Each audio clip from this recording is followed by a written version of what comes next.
It was just another night in a boarding school until the boys broke down the dormitory doors and the screaming began. By morning, 19 schoolgirls were dead, and a silence settled over the nation that still echoes decades later. The survivors carry scars the country still refuses to face. To the 19 young women whose lives ended that night, and the survivors who came out of the ordeal, may your voices be heard through mine. This is Dark Echoes. Dark Echoes 254. St Kizito Mixed Secondary School, located in Meru County, Kenya, was established in 1968, originally as a boys-only boarding school. Over the years, it transformed into a co-educational institution to accommodate the growing needs for inclusive education in the region. By 1991, St Kizito had become a vibrant learning community with approximately 577 students nearly evenly split between boys and girls, living, studying, and growing up within the school walls. The school had developed a reputation for academic excellence and extracurricular participation, attracting students from surrounding areas eager to build their futures. However, beneath this outward promise of opportunity, tension simmered among the student body, particularly between the male and female students. The dynamic of a co-educational boarding school brought both social challenges and occasional conflicts, especially in a setting transitioning from a single-sex environment to mixed gender. The boys, in particular, began to harbor grievances about their treatment by the school administration, which they felt was unfair and neglectful of their basic needs. Central to their frustration was the issue of access to milk and eggs produced in the school farm, a resource they believed was rightfully theirs, but which was being withheld by the administration. The arrival of a new principal added fuel to the growing fire. The students quickly grew to dislike this new leadership, feeling that the principal was unresponsive and dismissive of their concerns. In an effort to address mounting tension, the principal convened a meeting with student leaders, during which he verbally agreed to the students' demand for access to the farm's milk and eggs. Yet, despite this apparent concession, the administration failed to implement the agreement. The boys' demands remained unmet, and their frustration turned to anger. Feeling ignored and powerless, the male students began sending threatening messages to the principal's office, warning of consequences if their grievances were not addressed. These warnings, however, were dismissed by the principal, who did not foresee the severity of the students' intention. The atmosphere at St. Kizito became increasingly volatile as resentment brewed quietly but steadily within the boys' ranks. Tension between the male and female student worsened when the boys planned a strike to pressure the administration. The female students, however, refused to join the strike. They saw the boys' demands as unreasonable and did not want to disrupt their studies over the issue. This refusal was viewed by the boys as an act of betrayal. They believed the girls were siding with the administration and undermining their efforts to make their voices heard. This gender divide intensified the already precarious situation at the school. On the evening of July 13, 1991, the simmering tension finally boiled over into a horrifying outbreak of violence. The boys began their planned strike by cutting the school's electricity supply, plunging the dormitory and classrooms into darkness. At the time, the girls were attending classes and initially believed the blackout was a routine power outage. However, recalling the threats and unrest circulating amongst the boys, the girls quickly rushed back to the dormitory, which was conveniently located near the classrooms. The girls entered the dormitory and locked the doors behind them, hoping to find safety from the impending danger. Moments later, the boys began throwing stones at the dormitory windows and walls in a sudden, violent assault. This initial barrage was short but terrifying, meant to intimidate and create panic. After the stones stopped, silence fell, misleading the girls into thinking the danger had passed. In truth, the attackers were regrouping and gathering the courage to escalate the attack. Suddenly, the boys broke into the dormitory, forcefully opening the doors. Panic erupted as the girls fled from the entrance, some curling up together in terror, desperately seeking protection from the onslaught. What followed was an unimaginable nightmare. The attackers brutally assaulted the girls, dragging them out of the dormitory and subjecting them to horrifying acts of violence, including rape and murder. The darkness and confusion worked to the attackers' advantage. The dormitory, usually a place of safety and refuge, was transformed into a scene of horror and chaos. The girls' screams echoed through the night, but there was no immediate rescue. The school's watchmen, caught off guard by the suddenness and brutality of the attack, fled the scene in fear, abandoning their duty to protect the students. Despite the cries for help, local police were slow to respond, arriving too late to prevent the carnage. By dawn on July 14th, the full extent of the tragedy became tragically clear. 19 girls had lost their lives, their young futures violently extinguished in one night. Another 71 girls had been raped, left physically and emotionally scarred by the brutal assaults.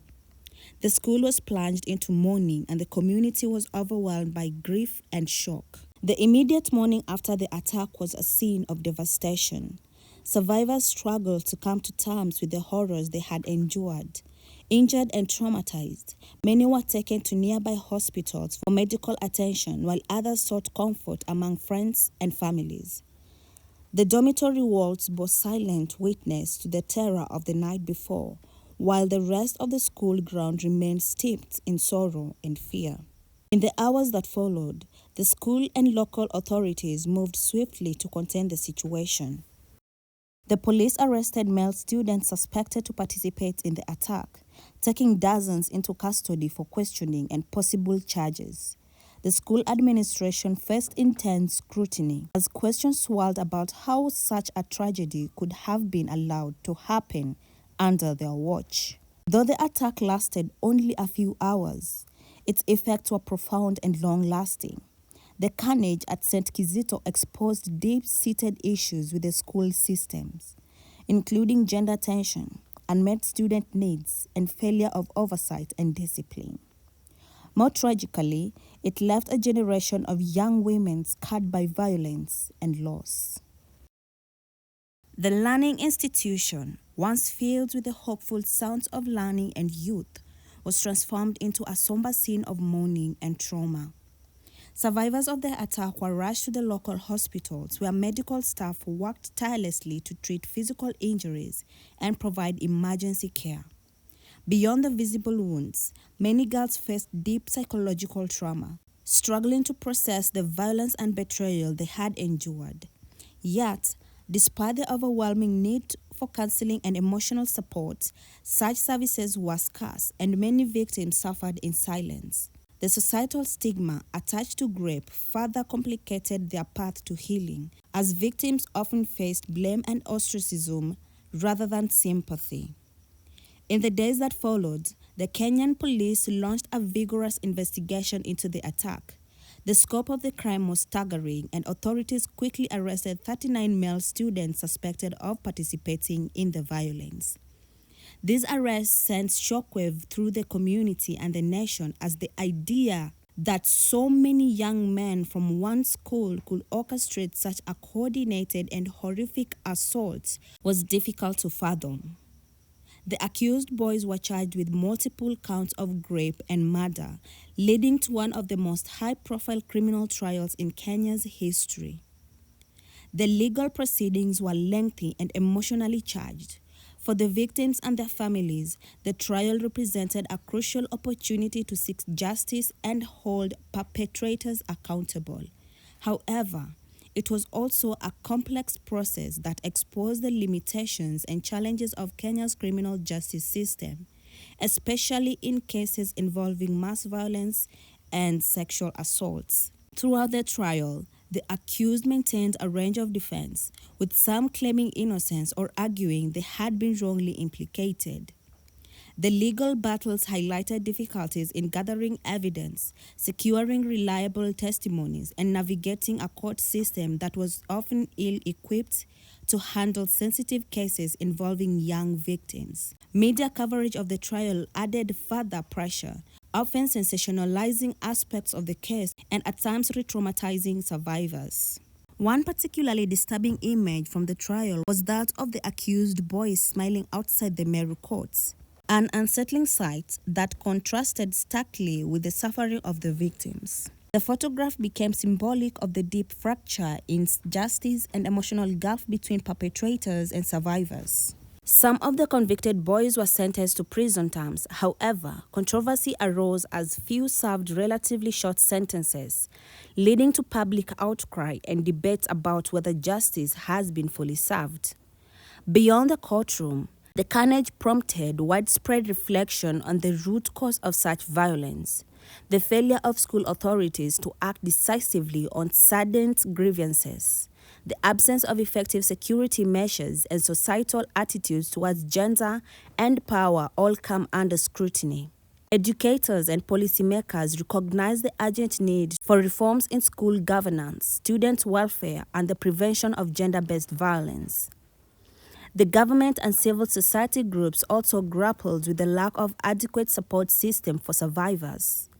The tragedy underscored the necessity of providing comprehensive counseling, medical care, and social service for victims of sexual violence, services that were largely missing in the immediate aftermath. Survivors' stories began to emerge, shedding light on their struggles to reclaim their lives amid lingering trauma and stigma. In response to the carnage and its aftermath, St Kizito School was eventually split into two separate institutions: St Cyprian Boys School and St Angela's Girls School, in an effort to prevent further gender conflicts and create safer learning environments.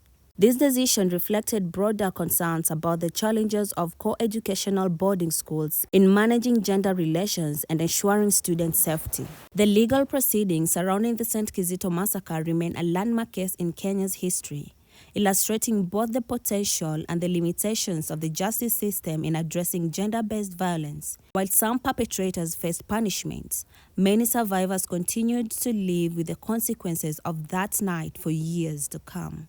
The St Kizito tragedy catalyzed national conversation about violence against women and importance of safeguarding children within educational system. The survivors of St Kizito's carnage have provided invaluable insight into the personal and societal aftermath of the tragedy. Their testimonies shedding light on the profound challenges they faced and the resilience they exhibited. Many survivors have spoken candidly about the psychological trauma inflicted by the attack, an experience that, for most, marked a turning point in their lives. In interviews conducted years after the event, survivors described feeling isolated and stigmatized in the months following the carnage, struggling not only with physical recovery but with the heavy burden of societal judgment.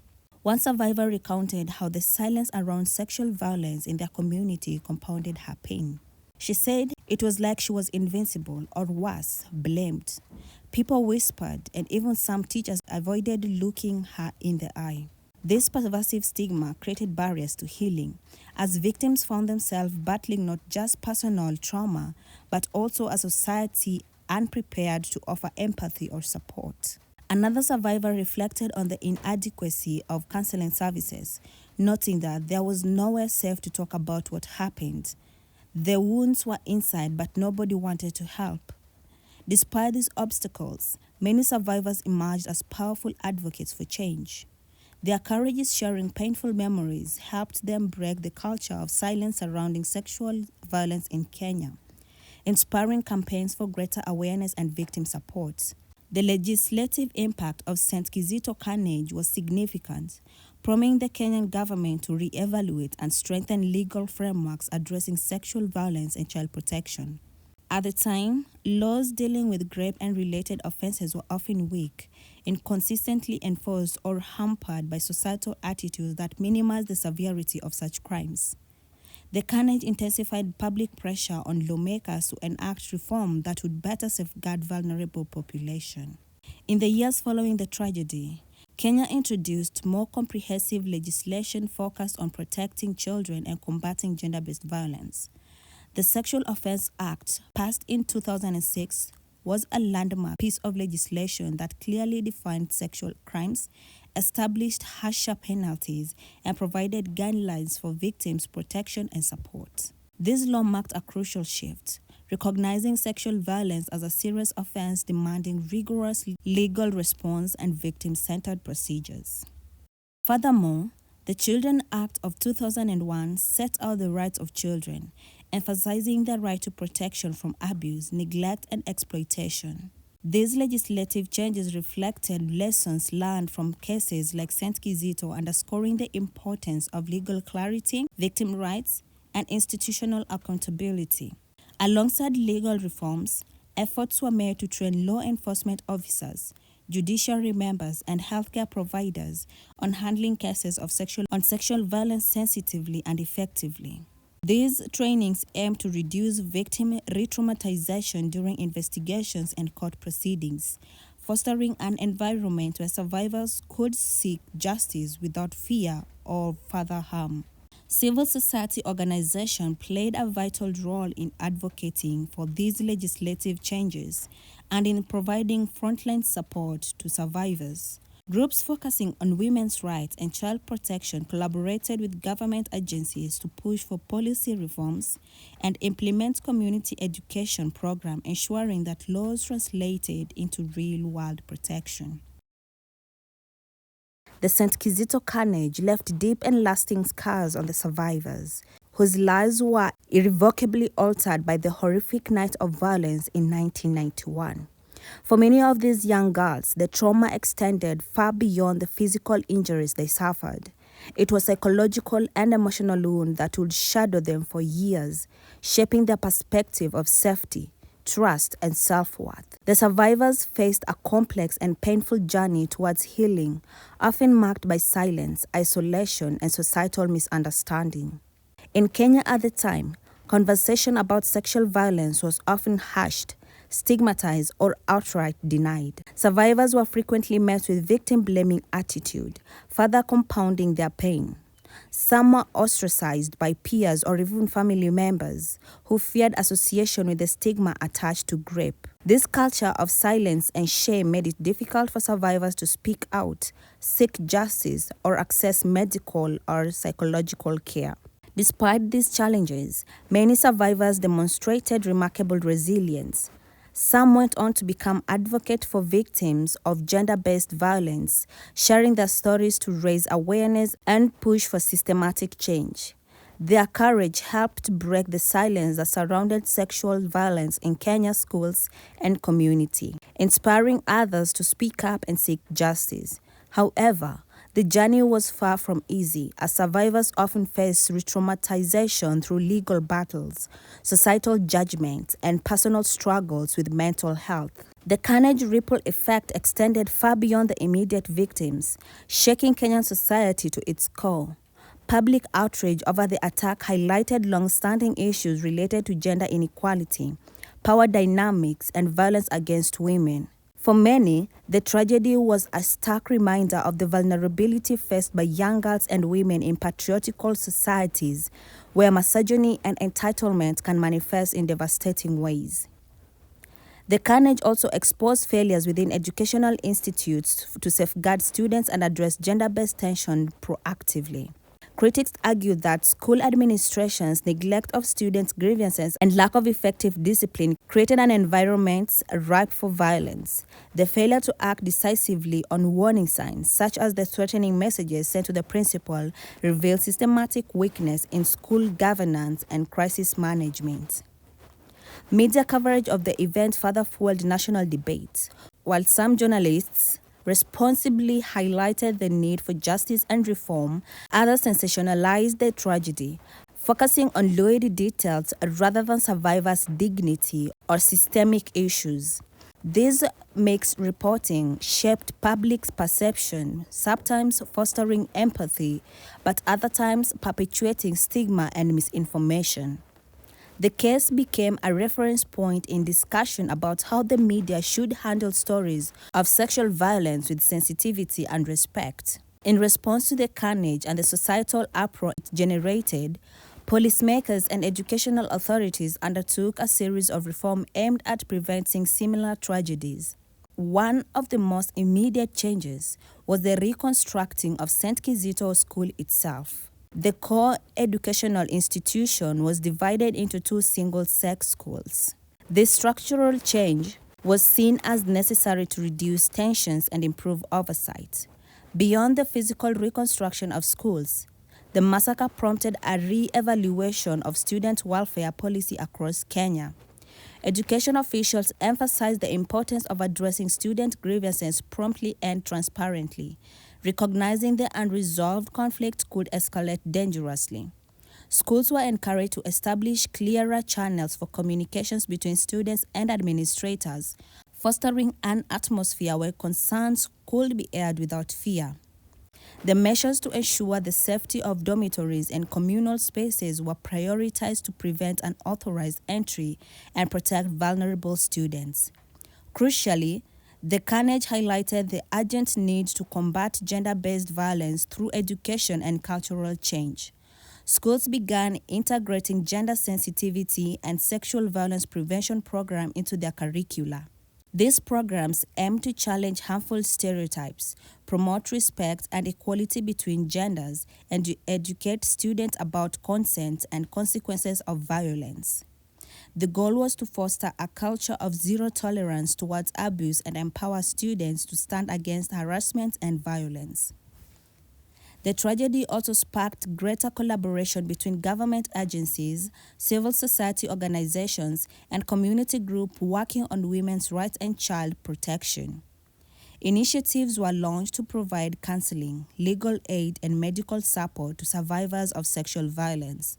Though resources remained limited, these efforts marked a shift towards recognizing the holistic needs of victims and the importance of multi-sectoral approaches.